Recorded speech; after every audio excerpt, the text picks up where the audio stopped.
Good morning, this is Ompal Singh. Welcome to you in my YouTube channel UPOP Academy. Next question है हमारे सामने class 10th exercise 3A का fourth का पहला खंड है। चौथे सवाल का पहला खंड है। चौथा सवाल दो खंडों में है। इसमें कह रहा है कि 5 पेंसिल और 7 कलमों का कुल मूल्य 50 रुपया है, जबकि 7 पेंसिल तथा 5 कलमों का कुल मूल्य 46 रुपया है।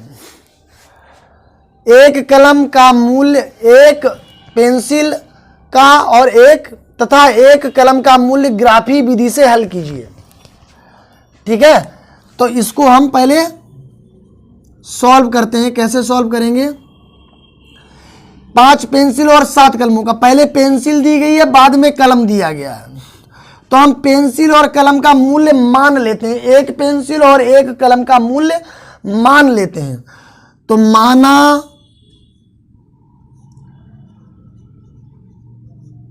एक पेंसिल का मूल्य कितना हमने मान लिया? 1 रुपया मान लिया है। और एक कलम का मूल्य हमने मान लिया है 22 रुपया। अब पहली शर्त हमारी क्या है? 5 पेंसिल, एक पेंसिल का 1 रुपया है, तो 5 पेंसिल का कितना होगा? 5x प्लस 7 कलम, एक कलम का 22 है, तो 7 कलम का 7 हो गया। टोटल कितना है? 50 रुपया है। ये हो गया हमारा समीकरण 1। दूसरी शर्त हमारी क्या है? दूसरी शर्त क्या कह रहा है कि 7 पेंसिल, एक पेंसिल का 1 रुपया है, तो 7 पेंसिल का 7x हो जाएगा। 5 कलम का और एक कलम का 22 रुपया है, तो 5 कलम का 5 हो गया। इसका टोटल मूल्य कितना है? 46 रुपया। ये हमारा हो गया समीकरण 2। ठीक है, ये हो गया हमारा समीकरण 2। ये हमारे समीकरण बन गए। तो ये बीजगणितीय विधि अगर पूछे तो बीजगणितीय विधि में ये 2 समीकरण लिखे जाएंगे दोनों। ठीक है, कौन कौन से? पहला ये 5x प्लस 7y बराबर 50, और दूसरा है 7x प्लस 5y बराबर 46। ये हमारे हो गए, कौन सी विधि हो गई है? बीजगणितीय विधि हो गई है।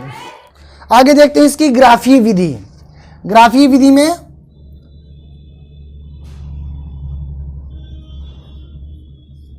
ग्राफीय विधि में पहले हम दोनों समीकरणों से निर्देशांक प्राप्त करेंगे। क्या प्राप्त करेंगे? निर्देशांक प्राप्त करेंगे। तो समीकरण 1 से हम लिखते हैं, पहले ये यहां पर जो है बाई को ऐसे लिख लेते हैं, जैसा है बाई ऐसे लिख देते हैं। इक्वल में 50 है तो 50 ऐसे लिख लेते हैं, 50 ऐसे लिख लिया। और ये 5x इधर प्लस का है, उधर ले जाएंगे तो 5x का हो जाएगा माइनस का हो जाएगा। और ये 22 के पास में 7 है, यहां पर 7 है, 22 के गुणे में 7 है, इधर ले जाएंगे तो ये 7 काहे में हो जाएंगे? बटे में हो जाएंगे। ठीक है, अब यहां x के मान हम मान लेंगे तो 22 का मान ऑटोमेटिक हमारा निकल आएगा। तो माना x का मान हम मानेंगे, पहले हम x का मान मान लेते हैं। ऐसा मानेंगे कि ये वाली चीज जो है आगे सॉल्व हो जाए, तो हम यहां पर ऐसा मान मानेंगे। मान लिया हमने 10 मान लिया, x बराबर कितना मान लिया? 10। तो 22 बराबर कितना निकलेगा हमारा? ये 22 बराबर 50 माइनस 5 गुणे x की जगह पर 10, x की जगह पर 10 बटे 7। तो ये 50 माइनस 10 की 5 गुणा करोगे, 10 पना 50 बटे 7। 50 में से 50 जाएगा, 0 बचेगा बटे 7। और 0 के बटे में कितना भी हो वो 0 ही होता है। ये कितना हो गया? 0। अब हम यहां पर x बराबर कितना मान लें? हमारे ये सॉल्व हो जाना चाहिए। x की वैल्यू ऐसी मानेंगे कि सॉल्व हो जाना चाहिए। अगर हम यहां पर -4 मान लें, कितना -4 मान लें तो y बराबर 50 माइनस 5 गुणे माइनस का 4/7। तो ये 50 माइनस ये है माइनस और ये माइनस माइनस माइनस प्लस 5 चक्कू 20/7। 50 और 20 70/7 बराबर 7 से 70 काटोगे तो 7 दशामन 70 कितना आ गया 10 आ गया। दो पर्याप्त निर्देशांक हमारे लिए। तो हमारा ये हो गया 10,0। x वाले को पहले रखते हैं, y वाले को बाद में। इतनी बात विशेष रूप से ध्यान रखें। तो हम यहां पर कितना लिखेंगे 10,0 10,0 और दूसरा हमारा -4,10 -4,10 हो गया। इसी प्रकार से ये हमारा क्या है समीकरण 1 से यहां पर लिखना चाहिए था समीकरण 1 से हमने ये प्राप्त किया था। अब समीकरण 2 से निर्देशांक प्राप्त करेंगे। समीकरण 2 हमारा कौन सा है ये वाला है। बिल्कुल ठीक इसी तरीके से ये बाई लिख लिया है, सॉरी ये बाई ऐसे लिख लेंगे इक्वल ये कितना है 46 हो गया है और ये 7x उधर जाएगा तो माइनस का हो जाएगा माइनस का 7x और बाई के पास 5 गुणे में है, बाई के 5 गुणे में यहां पर इधर जाएंगे 5 तो काय में हो जाएंगे बटे में हो जाएंगे। अब इसमें भी हम x का मान मान लेंगे और उससे हमारा y का मान निकल आएगा। मानने में दो चीजें हम याद रखते हैं। पहली चीज कि हम ऐसा मान मानते हैं कि आगे वाला सॉल्व हो जाए, x का मान ऐसा कि y का मान सॉल्व निकल आए। दूसरी चीज इस चीज का ध्यान रखते हैं कि दोनों मानों में बहुत ज्यादा अंतर नहीं होना चाहिए। जैसे 10 है 0 है, 4 है 10 है, तो बहुत ज्यादा अंतर नहीं होना चाहिए कि जैसे एक का 1 निकल आए और दूसरे का 50 निकल आए या 70 निकल आए, या एक का 2 निकल आए दूसरे का 102 निकल आए 115 निकल आए।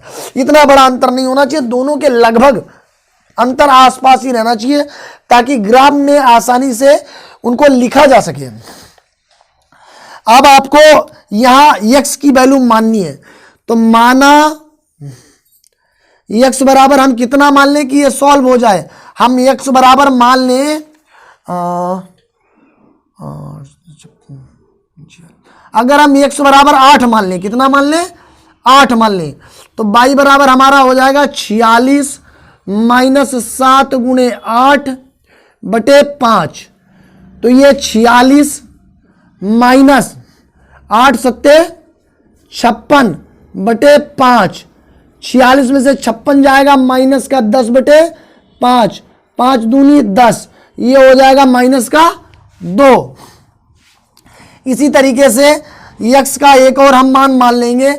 अगर हमने मान लिया यहां पर माइनस का 2 मान लें, अगर हम कितना मान लें माइनस का 2 तो ये हो जाएगा हमारा y बराबर 46 माइनस 7 गुणे माइनस का 2/5।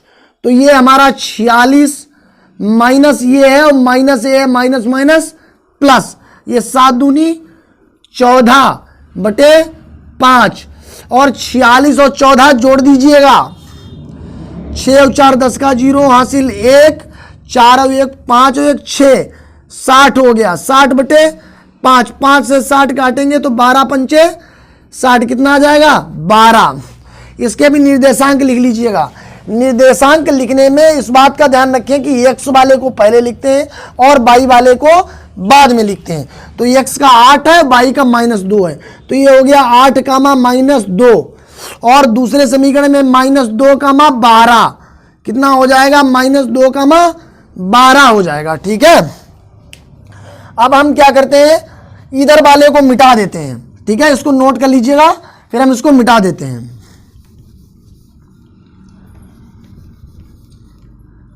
अब हम यहां पर क्या करेंगे एक ग्राफ बनाएंगे। ठीक है, ग्राफ में इसको दर्शाना है। चलिए ग्राफ बना के आपको दिखाते हैं।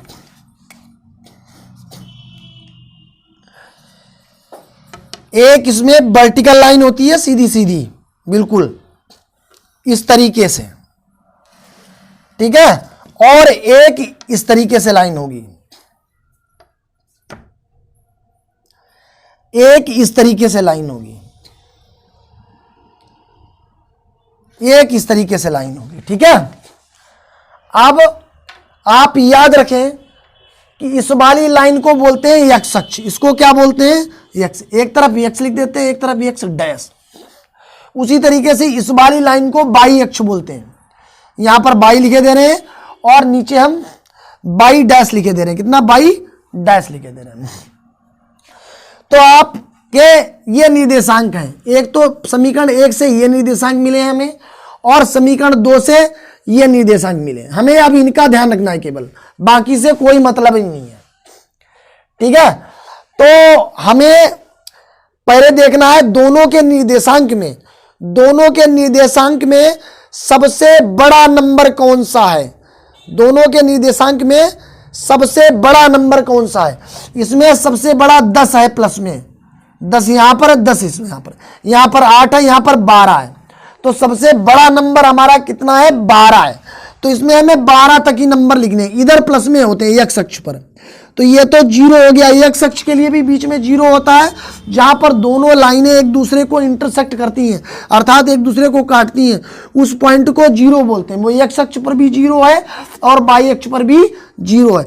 अब इस पर हम 12 तक नंबर लिखेंगे, बराबर दूरी पर होना चाहिए, 1 2 3 4 5 6 7 8 9 10 11 12 हो गया हमारा। उसी तरीके से प्लस में ऊपर को चलेंगे, सीधे हाथ की तरफ प्लस में और ऊपर को प्लस में, ठीक है। ये वाला 1 2 3 4 5 6 7 8, ये वाला 8 है, 9 10 11 और ये 12, इधर प्लस में चलेंगे। हमारा माइनस में सबसे बड़ा कितना है, यहां पर माइनस में 4 है और यहां पर -2 है, यहां पर 2 है, तो सबसे बड़ा माइनस में 4 है। तो माइनस में 4 तक लिखेंगे तो ज्यादा, अगर लिखना चाहो तो ज्यादा भी लिख सकते हो, उससे गलत नहीं होगा, ठीक है। तो हमको 4 ही चाहिए, यहां पर -1 -2 -3 -4, ज्यादा भी लिख देंगे कोई हर्ज नहीं, -5 -6 -7, इधर भी माइनस में चलेगा, -1 -2 -3 -4 -5 -6 -7 -8 -9 -10, ठीक है। ये हो गया। अब हम इन समीकरण, ये जो हमने निर्देशांक प्राप्त किए हैं उनको इस पर दर्शाएंगे। कैसे दर्शाएंगे, इसमें है 10,0, तो पहला एक्स अक्ष है, क्योंकि एक्स अक्ष पर 10 है, वाई पर 0 है, तो एक्स पर 10 देखेंगे कहां पर है, एक्स अक्ष ये वाला है, ये वाला क्या है, एक्स अक्ष है, इस पर 10 देखेंगे कहां, ये रहा 10, और वाई पर 0 है, वाई पर 0, तो ये 0, तो ये 10 के सामने भी है पॉइंट और 0 के भी सामने, 10 के भी सामने है और 0 के भी ये पॉइंट सामने है।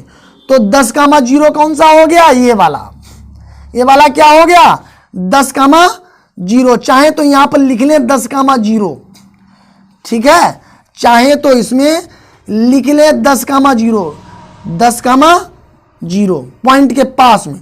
अगला है -4,10, एक्स अक्ष पर -4, एक्स अक्ष पर -4 कहां गया, ये, और वाई अक्ष पर कितना है, 10 है, वाई अक्ष हमारा ये है, इस पर 10 देखें, इस पर 4, इस पर 10, ये 4 हो गया और 10 तक ले जाना है सामने 10, ये हो, ये वाई अक्ष के सामने 10 पर है और एक्स अक्ष पर -4 के सामने है, तो ये हो गया कितना, -4,10। अब इस वाले पॉइंट को इस वाले पॉइंट से मिला देंगे, क्या कर देंगे, मिला देंगे इन दोनों पॉइंटों को।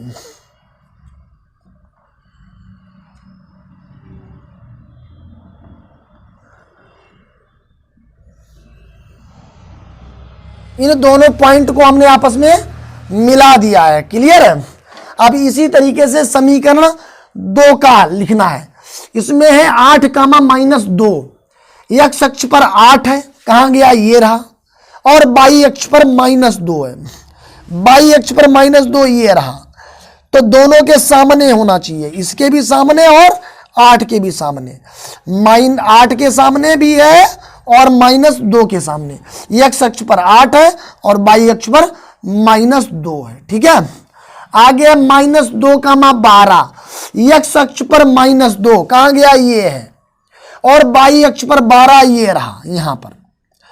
तो 2 और 12 के सामने पॉइंट बनेगा यहां पर, -2 के सामने और 12 के सामने। अब इन दोनों पॉइंटों को आपस में हम मिला देंगे।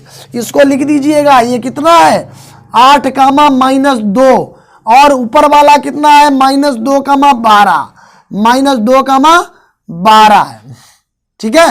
अब इन दोनों को आपस में मिला देते हैं। देखें कैसे मिलाते हैं, ऐसे मिला देंगे।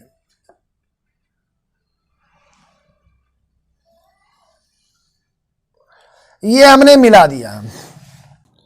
अब ध्यान देना है कि जहां पर दोनों लाइनें एक दूसरे को इंटरसेक्ट करती हैं, एक दूसरे को काटती हैं, वहां पर का जो पॉइंट है वो x अक्ष पर 3 के सामने है और y अक्ष पर 5 के सामने है।